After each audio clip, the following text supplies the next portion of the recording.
Hello everyone, welcome back to Xylem Learning. Akshay സാറാണ്. So നിങ്ങൾ തമ്പനയിൽ കണ്ടതുപോലെ ഇന്ന് നമ്മൾ ഡിസ്കസ് ചെയ്യാൻ പോകുന്നത് നമ്മുടെ 8th CBSE ബയോളജിയിലെ first chapter the crop production and management.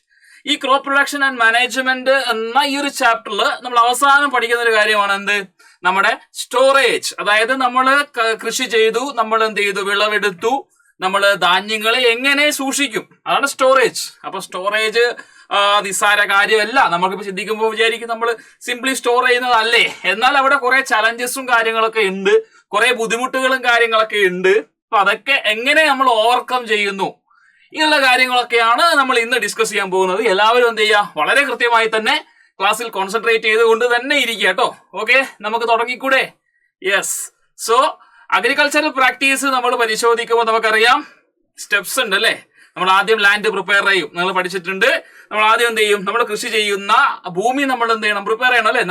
നമുക്കറിയാം കൃഷി ചെയ്യേണ്ടത് ഭൂമിയിലാണ്. സോ നമ്മളവിടെ ഭൂമി ഉഴുത് മറിച്ച് നമ്മൾ എന്ത് ചെയ്യും, ലൂസനാക്കും. സോ അതാണ് പ്രിപ്പറേഷൻ ഓഫ് സോയിൽ, അതാണ് നമ്മുടെ ഫസ്റ്റ് സ്റ്റെപ്പ്. അതിനുശേഷമാണ് നമ്മൾ വിത്ത് വിതയ്ക്കുന്നത് അല്ലെ, സോവിങ് ഓഫ് ദ സീഡ്. വിത്ത് വിതയ്ക്കുക, അതിനുശേഷം ആ വിത്ത് മുളച്ച് ചെടി ഉണ്ടായി, ക്രോപ്പ് ഉണ്ടായി. അതിലേക്ക് നമ്മൾ മാനുവറും ഫെർട്ടിലൈസറും ആഡ് ചെയ്ത് കൊടുക്കുന്നുണ്ട്, വെള്ളം ഒഴിച്ചു കൊടുക്കുന്നുണ്ട്, ദാറ്റ് ഈസ് ഇറിഗേഷൻ. അതിനുശേഷം നമുക്കറിയാം നമുക്ക് നമ്മുടെ ഈ ക്രോപ്പിന്റെ കൂടെ അൺവാണ്ടഡ് അല്ലെങ്കിൽ അൺഡിസൈറബിൾ ആയിട്ടുള്ള പ്ലാന്റ്സും വളരുന്നുണ്ടാവും അല്ലെ. കോമ്പീറ്റ് ചെയ്യും, നമ്മുടെ ക്രോപ്പുമായിട്ട് നല്ലൊരു കോമ്പറ്റീഷനിലായിരിക്കും അവരുണ്ടാവുക അല്ലെ, ഫുഡിന് വേണ്ടിയിട്ട് അല്ലെ. നമ്മളിപ്പോ എന്തെങ്കിലും മാനുവറും ഫെർട്ടിലൈസറും ഒക്കെ ഇട്ട് കൊടുത്താൽ ആ വീഡ്സും എന്ത് ചെയ്യും, ആ കൂട്ടത്തില് അത് യൂട്ടിലൈസ് ചെയ്യും അല്ലെ. അപ്പോൾ നമ്മളെ ക്രോപ്പുമായിട്ട് നല്ലൊരു കോമ്പറ്റീഷൻ വീഡ്സ് അവിടെ ഉണ്ടാക്കുന്നുണ്ട്. വീഡ്സ് എന്ന് പറഞ്ഞാൽ കളകളാണ് കേട്ടോ, മലയാളത്തിൽ നമ്മൾ കളകൾ എന്ന് പറയാറില്ലേ, അതാണ് വീഡ്സ്. അപ്പൊ വീഡ്സിനെ ഒഴിവാക്കുന്ന പ്രോസസ്സിനെയാണ് നമ്മൾ വീഡിങ് എന്ന് പറയുന്നത് കേട്ടോ. പിന്നെ നമുക്ക് ഹാർവെസ്റ്റിംഗ് ആണ്, നമ്മളെ കൊയ്തെടുക്കുക കേട്ടോ, അതാണ് ഹാർവെസ്റ്റിംഗ്, കൊയ്ത്താണ്. പിന്നീട് ഹാർവെസ്റ്റ് ചെയ്തെടുത്തിരിക്കുന്ന ആ ഒരു ക്രോപ്പിനെ നമ്മൾ എന്ത് ചെയ്യും, ത്രഷിങ് എന്ന് പറയുമ്പോൾ നമ്മുടെ ആ സ്ട്രോയിൽ നിന്ന്, വൈക്കോലിൽ നിന്ന് നമ്മൾ ഗ്രെയിൻസിനെ എന്ത് ചെയ്യും, സെപ്പറേറ്റ് ചെയ്യുന്നതാണ് ത്രഷിങ്. അതിനുശേഷം വിനോവിങ് പ്രോസസ് ഉണ്ട്. ലാസ്റ്റ് എന്ത് ചെയ്യണം, ഈ ഗ്രെയിൻസിനെ നമ്മൾ എന്ത് ചെയ്യും, സ്റ്റോർ ചെയ്യും. അതാണ് നമ്മൾ ഇന്ന് പഠിക്കാൻ പോകുന്നത് കേട്ടോ. നമ്മൾ പഠിക്കാൻ പോകുന്നത് സ്റ്റോറേജ് ആണ് കേട്ടോ. ഓക്കെ, റെഡി അല്ലേ? അപ്പൊ അഗ്രികൾച്ചർ സ്റ്റെപ്സ് അല്ലെങ്കിൽ ആ ഒരു പ്രാക്ടീസിൽ ഒരുപാട് സ്റ്റെപ്പുകൾ ഉണ്ട്. സോ അത്രയും സ്റ്റെപ്പിന് ശേഷമാണ് എന്ത് ചെയ്യുന്നത്, നമ്മുടെ മുന്നിൽ ഈ ഗ്രെയിൻസ് എത്തുന്നത്. നമ്മൾ കടയിൽ പോയി നമ്മൾ ഗ്രെയിൻ വാങ്ങുക അല്ലെ, നമ്മൾ സ്റ്റോർ റേഷൻ കടയിൽ പോയിട്ട് നമ്മൾ എന്ത് ചെയ്യുന്നുണ്ട്, അരിയും ഗോതമ്പും ഒക്കെ നമ്മൾ വാങ്ങുന്നില്ലേ. അപ്പൊ നമുക്ക് വളരെ എളുപ്പത്തിൽ ഇത് കിട്ടി. പക്ഷെ അതിന്റെ പിന്നിൽ ഒരുപാട് എന്തുണ്ട്, കഷ്ടപ്പാടുണ്ട് അല്ലെ. ഫാമേഴ്സ്, നമ്മുടെ കർഷകരുടെ കഷ്ടപ്പാട് നമ്മൾ എന്ത് ചെയ്യണം, തീർച്ചയായിട്ടും നമ്മൾ കാണണ്ടേ, തീർച്ചയായിട്ടും നമ്മൾ കാണണം. അപ്പൊ ഞാൻ എപ്പോഴും നിങ്ങളോട് പറയുന്ന ഒരു കാര്യം വീണ്ടും ആവർത്തിച്ച് പറയുകയാണ്, നമ്മൾ ഈ ഒരു പാഠം പഠിക്കുമ്പോൾ, ഈ ഒരു ചാപ്റ്റർ പഠിക്കുമ്പോൾ നമ്മളൊരു കൃഷിക്കാരനാണ് അല്ലെങ്കിൽ ഒരു കർഷകനാണ് എന്ന ഒരു ബോധം നമുക്ക് ഉണ്ടാവണം. ആ രീതിയിൽ പഠിക്കണം കേട്ടോ. അങ്ങനെ നിങ്ങൾ തന്നെ സങ്കല്പിക്കുക, I am a farmer, so as a farmer എനിക്ക് നല്ല രീതിയിൽ കൃഷി ചെയ്യണം.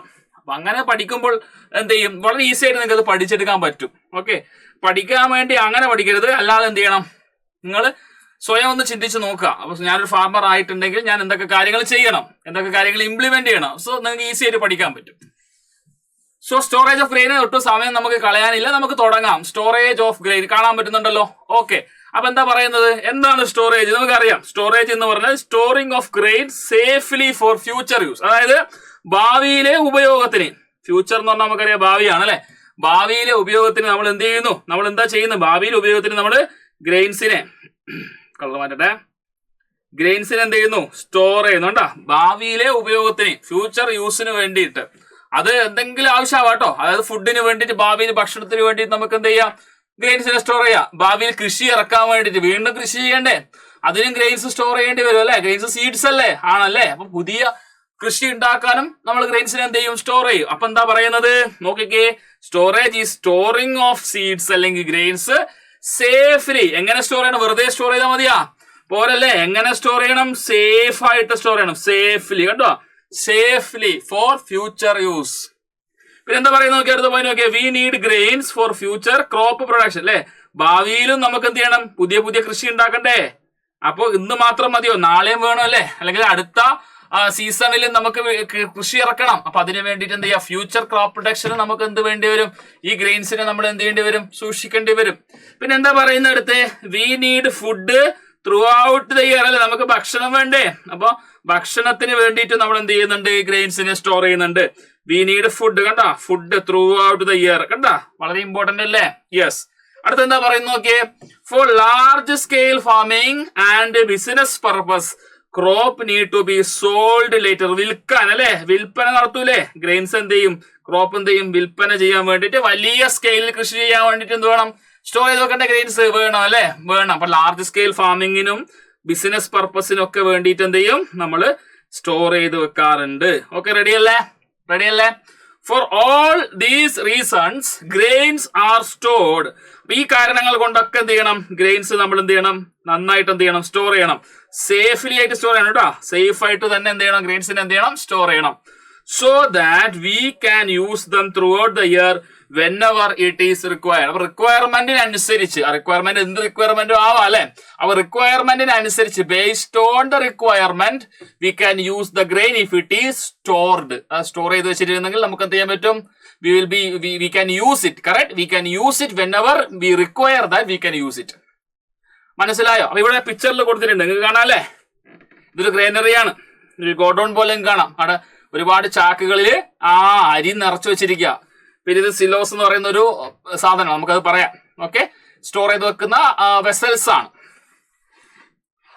അപ്പൊ ഞാൻ പറഞ്ഞു, സ്റ്റോറേജ് എപ്പോഴും ഒരിക്കലും ഈസി ആയിട്ടുള്ള ഒരു ടാസ്ക് അല്ല. അവിടെ കുറെ കാര്യങ്ങൾ നമുക്ക് പ്രശ്നങ്ങളായിട്ട് വരുന്നുണ്ട്.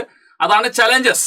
So there are certain challenges which we need to face when we are storing some grain. നമ്മൾ ഗ്രെയിനിനെ സ്റ്റോർ ചെയ്യുമ്പോൾ നമ്മൾ ഫേസ് ചെയ്യുന്ന ചലഞ്ചസ് എന്ന് പറഞ്ഞാൽ ഡിഫിക്കൽട്ടീസ് ആണ്.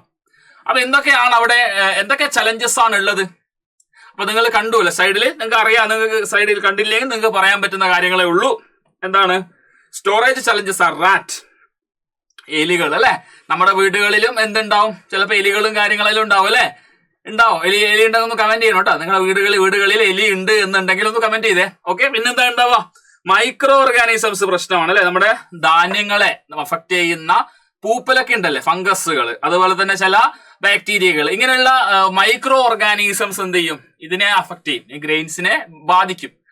അതിന് കാരണം മോയ്സ്ചർ ആണ് കേട്ടോ. അത് നമ്മുടെ നനവാണ് അതിന് കാരണം. നനവ് ഗ്രെയിൻസിൽ തട്ടിക്കഴിഞ്ഞാൽ പൂപ്പലും കാര്യങ്ങളൊക്കെ വളരെ നിങ്ങൾക്ക് അറിയാലോ. പിന്നെ ഇൻസെക്റ്റുകൾ, പ്രാണികളും എന്ത് ചെയ്യുന്നുണ്ട്, ഇതിനെ ഭക്ഷിക്കും അല്ലെ. നമ്മൾ ഈ ഗ്രെയിൻസിനെ, നമുക്ക് സൂക്ഷിച്ചു വെക്കുന്ന ഗ്രെയിൻസിനെല്ലാം എന്ത് ചെയ്യും, ഇത് തിന്ന് നശിപ്പിക്കും. അപ്പൊ ഇത്രയും ചലഞ്ചസ് ആണ് major challenges. Rat, micro organisms, moisture, insect. Okay, ready? പിന്നെ എന്താ റാറ്റ് എന്താ ചെയ്യുന്നത് നോക്കിയേ. വിരുദൻ എന്താ ചെയ്യുന്നത്? വിരുദനയുടെ ചിത്രത്തിൽ കൊടുത്തിട്ടുണ്ട് അല്ലെ. വിരുദൻ ഇതാടിയുണ്ട്, റാറ്റ്. മൂപ്പർ എന്താ ചെയ്യുന്നത് നോക്കിയേ. Rat can eat up the grain അല്ലെ. റാറ്റ് എന്താ ചെയ്യുന്നത്, ഗ്രെയിൻസിനെ ഭക്ഷണമാക്കും. ഓക്കെ, അങ്ങനെ ഭക്ഷണമാക്കി കഴിഞ്ഞാല് രണ്ട് കാര്യങ്ങളുണ്ട് അല്ലെ. ഒന്നാമത്തത് ക്വാണ്ടിറ്റി കുറയും, ഗ്രെയിൻസിന്റെ ക്വാണ്ടിറ്റി കുറയും. രണ്ടാമത് എന്താ, രോഗങ്ങൾ ഉണ്ടാവും അല്ലെ. ഇതിന്റെ മൈക്രോ ഓർഗാനിസം എന്തെങ്കിലും എലി തിന്ന ഭക്ഷണമാക്കി നമ്മൾ കഴിക്കുമ്പോൾ നമുക്ക് വരാനുള്ള സാധ്യത എന്താ, രോഗങ്ങൾ വരാനുള്ള സാധ്യത ഉണ്ട്. ഈ രീതിയിലൊക്കെ എന്ത് ചെയ്യുന്നുണ്ട്, ഇത് ഫാർമേഴ്സിന് അല്ലെ, വിച്ച് ക്യാൻ അഫക്ട് ദ ഫാർമേഴ്സിന് എന്ത് ചെയ്യും, ഈ രീതിയിലൊക്കെ എന്ത് ചെയ്യും, അത് ബാധിക്കാറുണ്ട്. ഓക്കെ, പിന്നെ നമുക്കറിയാം മൈക്രോ ഓർഗാനിസം, സൂക്ഷ്മജീവികൾ, അതെന്ത് ചെയ്യും, ദേ വിൽ ഗ്രോ അല്ലെ. Microbes can grow on grains and damage dum അല്ലെ. മൈക്രോബ്സ് എന്ത് ചെയ്യും, ഇതിൽ വളർന്ന് അതിനെ നശിപ്പിക്കും. ഈ പൂപ്പലെല്ലാം കണ്ടിട്ടില്ല നിങ്ങള്, ധാന്യങ്ങൾ നമ്മൾ സൂക്ഷിച്ചു വെക്കുമ്പോൾ നനവെല്ലാം വന്നു കഴിഞ്ഞാൽ ചിലപ്പോൾ എന്ത് ചെയ്യും, പൂപ്പൽ വരും. പൂപ്പൽ എന്ന് പറഞ്ഞാൽ ഫംഗസ് അല്ലെ, മൈക്രോ ഓർഗാനിസംസാ. അപ്പൊ മൈക്രോ ഓർഗാനിസംസ് വളർന്നു കഴിഞ്ഞാൽ അതെന്ത് ചെയ്യും, നശിച്ചു പോകും. ഇൻസെക്ട് എന്ത് ചെയ്യുന്നത് നോക്കിക്കേ, മൂപ്പർ എന്താ ചെയ്യുന്നത്, insect can eat up the grains or damage the quality of stored grain. നോക്കിയേ, ഒന്നുകിൽ ഇൻസെക്ട് എന്ത് ചെയ്യും, അത് ഭക്ഷണമാക്കും അല്ലെ, ധാന്യങ്ങളെ ഭക്ഷണമാക്കും. പിന്നെ ഇൻസെക്ട് ഇങ്ങനെ പെറ്റ് പെരുകുമ്പോൾ അതിന്റെ ക്വാളിറ്റി എന്ത് ചെയ്യും, സീഡിന്റെ ക്വാളിറ്റി റെഡ്യൂസ്ഡ് ആവും. അങ്ങനെ വരുമ്പോൾ ഫാമേഴ്സിന് എപ്പോഴും എന്തുണ്ടാവും, ലോസ് ഉണ്ടാവും അല്ലെ. നഷ്ടയിലുണ്ടാവൂ, ലാഭം ഉണ്ടാവോ? ലാഭം ഉണ്ടാവോ? ഇല്ല, നഷ്ടങ്ങളെ ഉണ്ടാവൂ. പഠിച്ചില്ലേ storage challenges? Okay, micro organism, rat, moisture, insect, ഇതൊക്കെയാണ് കേട്ടോ പ്രശ്നക്കാര്. സ്റ്റോറേജ് പ്രിക്കോഷൻ, അതുകൊണ്ട് നമ്മൾ എന്തൊക്കെ കാര്യങ്ങൾ ചെയ്യണം. അപ്പൊ ചലഞ്ചസ് നമ്മൾ പഠിച്ചു, ഇത്രയും ബുദ്ധിമുട്ടുകൾ നമുക്കുണ്ട്. അപ്പൊ ഈ ബുദ്ധിമുട്ടുകളൊക്കെ ഓവർകം ചെയ്യണമെങ്കിൽ what we need to do, that is precaution, മുൻകരുതലുകൾ. എന്തൊക്കെ എടുക്കണം? Farmers usually start their storage by taking some precaution. എപ്പോഴും ഫാർമേഴ്സ് സ്റ്റോർ ചെയ്യുന്നതിന് മുന്നേ അവർ ചില പ്രിക്വേഷൻസ്, അവർ ചില മുൻകരുതലുകൾ എടുക്കാറുണ്ട്. ഒന്നാമത്തെ മുൻകരുതൽ, ഫസ്റ്റ് പ്രിക്വേഷൻ, ഒന്നാമത്തേതായി അവർ ചെയ്യുന്നത് എന്താണെന്ന് നോക്കിയേ, സൺ ഡ്രൈയിങ്. എന്താ സൺ ഡ്രൈയിങ്? വെയിലത്ത് ഉണക്കാറുണ്ട്. കണ്ടോ, നിങ്ങൾ കണ്ടോ, ചിത്രത്തിൽ കണ്ടോ ഫാമേഴ്സ് എന്താ ചെയ്യുന്നത് നോക്കിയേ, കണ്ടോ നിങ്ങള്? അവരുടെ പാടത്ത് അല്ലെങ്കിൽ അവരുടെ ഫീൽഡിൽ അവർ ഈ ഗ്രെയിൻസിനൊക്കെ നിരത്തി ഇട്ടേക്കുക. എന്തിനാ? സൂര്യപ്രകാശം ഏൽക്കാൻ. അപ്പൊ സണ്ണ് അല്ലെങ്കിൽ ആ സൂര്യന്റെ വെളിച്ചം അല്ലെങ്കിൽ സൂര്യന്റെ താപം, ആ ഹീറ്റ് കൊണ്ട് എന്ത് ചെയ്യും? ഈ ഗ്രെയിൻസിലെ മോയ്സ്ചർ, ഈ ഗ്രെയിൻസിൽ എന്തെങ്കിലും വെള്ളമോ കാര്യങ്ങളോ ഉണ്ടെങ്കിൽ എന്ത് ചെയ്യും? അത് നീരാവിയായിട്ട് പോകൂലേ? അപ്പൊ വെള്ളമല്ല, മോയ്സ്ചർ ഇല്ലാതിരിക്കും. മോയ്സ്ചർ ഉണ്ടാകുമ്പോഴാണ് മൈക്രോ ഓർഗാനിസംസ് ഒക്കെ വരിക. പക്ഷെ സൺ ഡ്രൈ ചെയ്ത് കഴിഞ്ഞാൽ അവിടെ മോയ്സ്ചർ ഉണ്ടോ? ഇല്ല. മോയ്സ്ചർ ഇല്ലെങ്കിൽ എന്തുണ്ടാവില്ല? മൈക്രോ ഓർഗാനിസത്തിന്റെ അറ്റാക്ക് ഉണ്ടാവില്ല. നമുക്ക് നോക്കാം. When grains are properly dried in the sun, this will reduce, moisture, reduce the moisture in them. അതായത് സൺ ഡ്രൈയിങ് ചെയ്യുന്നത് കൊണ്ട് ആ ഗ്രെയിൻസിൽ എന്ത് നഷ്ടപ്പെടും? മോയ്സ്ചർ നഷ്ടപ്പെടും. അങ്ങനെയാണെങ്കിൽ വാട്ട് ഈസ് അഡ്വാൻറ്റേജ്? അങ്ങനെ വരുമ്പോൾ it will prevent the attack by microorganism. Moisture ഉണ്ടെങ്കിലേ മൈക്രോ ഓർഗാനിസം വരൂ. അപ്പൊ ഇവിടെ മോയ്സ്ചർ റെഡ്യൂസ് ആയാല് മൈക്രോ ഓർഗാനിസം അറ്റാക്ക് എന്ത് ചെയ്യാൻ പറ്റും? റെഡ്യൂസ് ചെയ്യാൻ, പ്രിവെന്റ് ചെയ്യാൻ പറ്റും. ഓക്കെ, അത് കഴിഞ്ഞാൽ എന്താ ചെയ്യുന്നത്? Okay, one sun drying is done. Sun drying കഴിഞ്ഞു കഴിഞ്ഞാൽ farmers usually keep some neem leaf. Neem leaf എന്ന് പറഞ്ഞാൽ എന്താ? വേപ്പിന്റെ ഇല അല്ലെ? വേപ്പില. നീം ലീവ്സ് നിങ്ങൾ കണ്ടിട്ടുണ്ടാവില്ലേ? നീം, വേപ്പില. അപ്പൊ ചില വേപ്പിലകളൊക്കെ എടുത്ത് എന്ത് ചെയ്യും? ഈ ധാന്യത്തിൽ സ്റ്റോർ ചെയ്യുന്ന കൂട്ടത്തിൽ വെക്കും. അങ്ങനെ വേപ്പില വെച്ച് കഴിഞ്ഞാൽ ഇതിന് നല്ലൊരു പ്രോപ്പർട്ടി ഉണ്ട്. എന്താണെന്നറിയോ? ഇത് വെച്ചത് കൊണ്ട് ആ ഇൻസെക്റ്റിനെയും അതുപോലെ തന്നെ കീടങ്ങൾ, പെസ്റ്റിനെല്ലാം എന്ത് ചെയ്യാൻ പറ്റും? അകറ്റാൻ പറ്റും. അപ്പൊ നീം ലീഫ് ഉണ്ടാവുമ്പോൾ അതിനകത്തൊക്കെ വരില്ല. So farmers usually keep some neem leaf inside the sack so that pest and insect cannot hamper the quality. Hamper എന്ന് വെച്ചാൽ ആൾട്ടർ ചെയ്യാൻ പറ്റില്ല, ക്വാളിറ്റീനെ ബാധിക്കാൻ പറ്റില്ല. അപ്പൊ കൃത്യമായി പഠിച്ചില്ലേ? നീം ലീവ്സ് എന്ത് ചെയ്യും? കർഷകർ സ്വീകരിക്കേണ്ട സൺ ഡ്രൈയിങ് ചെയ്യും. അതിനുശേഷം എന്ത് ചെയ്യും? നീം ലീഫ്, വേപ്പിന്റെ ഇല ഉപയോഗിച്ചുകൊണ്ട് എന്ത് ചെയ്യും? ഇത് സ്റ്റോർ ചെയ്യുമ്പോൾ വെക്കും. Okay, ready? സ്റ്റോറേജ് മെത്തേഡ് പഠിക്കണം. ചെറിയ കർഷകരൊക്കെ ആണെങ്കിൽ അവർക്ക് ചെറിയ ക്വാണ്ടിറ്റി ഓഫ് ഗ്രെയിൻസ് മാത്രമേ ഉണ്ടാവുള്ളൂ. ഓക്കെ, ലാൻഡ് ചെറുതാകുമ്പോൾ എന്ത് സംഭവിക്കും? ലാൻഡ് ചെറുതാകുമ്പോൾ അത് അത്ര ക്വാണ്ടിറ്റി മാത്രമേ ഉണ്ടാവുള്ളൂ. ഓക്കെ, അപ്പൊ അങ്ങനെയുള്ള ഫാർമേഴ്സ് നമുക്കറിയാം സ്മോൾ സ്കെയിൽ ആണ് അല്ലെ? സ്മോൾ സ്കെയിൽ ആയിട്ട് കുറച്ച് മാത്രമേ ഉൽപ്പാദിപ്പിക്കൂ. അവർ പ്രൊഡ്യൂസ് ചെയ്യുന്ന ക്വാണ്ടിറ്റി അല്ലെ അതിന്റെ ക്വാണ്ടിറ്റി ഒന്നും കുറച്ചേ ഉണ്ടാവുള്ളൂ. സ്മോൾ സ്കെയിൽ ആണെങ്കിൽ എങ്ങനെയൊക്കെ സ്റ്റോർ ചെയ്യാം അതാണ് നമുക്ക് പറയാനുള്ളത്. നമുക്കിത് കാണാം. ജൂട്ട് ബാഗ്, നമ്മുടെ സഞ്ചിയാണ് കേട്ടോ. ജൂട്ട് ബാഗ് അല്ലെങ്കിൽ സാക്കിൽ സൂക്ഷിക്കൂടെ? സാക്ക്. ഓക്കെ, പിന്നെ മെറ്റൽ ബിൻസ്. ഓക്കെ, മെറ്റൽ കൊണ്ടുള്ള ഡ്രമ്മുകൾ അതിൽ സൂക്ഷിച്ച് വെക്കാം. ഓക്കെ, പിന്നെ വലിയ തോതിലാണെങ്കിൽ നമുക്കിത് ഗ്രാനറിയിലൊക്കെ വെക്കാം. ഗ്രാനറീസ്, പിന്നെ സിലോസ്. ഓക്കെ, അപ്പൊ ലാർജ് സ്കെയിൽ ആണെങ്കിൽ ഗ്രാനറീസും സിലോസും നമുക്ക് നോക്കാം. സ്മോൾ സ്കെയിൽ ആണെങ്കിൽ ജൂട്ട് ബാഗിലും മെറ്റൽ ബിന്നിലും എന്ത് ചെയ്താൽ മതി? സ്റ്റോർ ചെയ്ത് വെച്ചാൽ മതി. അപ്പൊ ലാർജ് സ്കെയില് എവിടെയൊക്കെയാണ്? ഗ്രാനറീസും സിലോസും. സ്മോൾ സ്കെയിൽ ആണെങ്കിൽ ജൂട്ട് ബാഗ്സും മെറ്റൽ ബിന്നിലും എന്ത് ചെയ്യാം? സ്റ്റോർ ചെയ്ത് വെക്കാം. ക്ലിയർ? അപ്പൊ ഇത്രയുമാണ് നമുക്ക് പഠിക്കാനുള്ളത് സ്റ്റോറേജിനെ കുറിച്ചുള്ള കാര്യങ്ങൾ.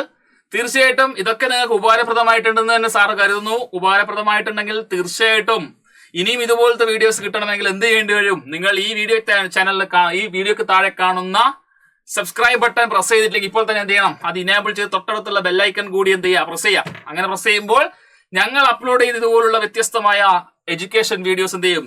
നിങ്ങൾക്ക് നോട്ടിഫിക്കേഷൻ ലഭിക്കും. തുടർന്ന് വീണ്ടും മറ്റൊരു വീഡിയോയിൽ കാണുന്നതായിരിക്കും. It's me Akshay signing off. By.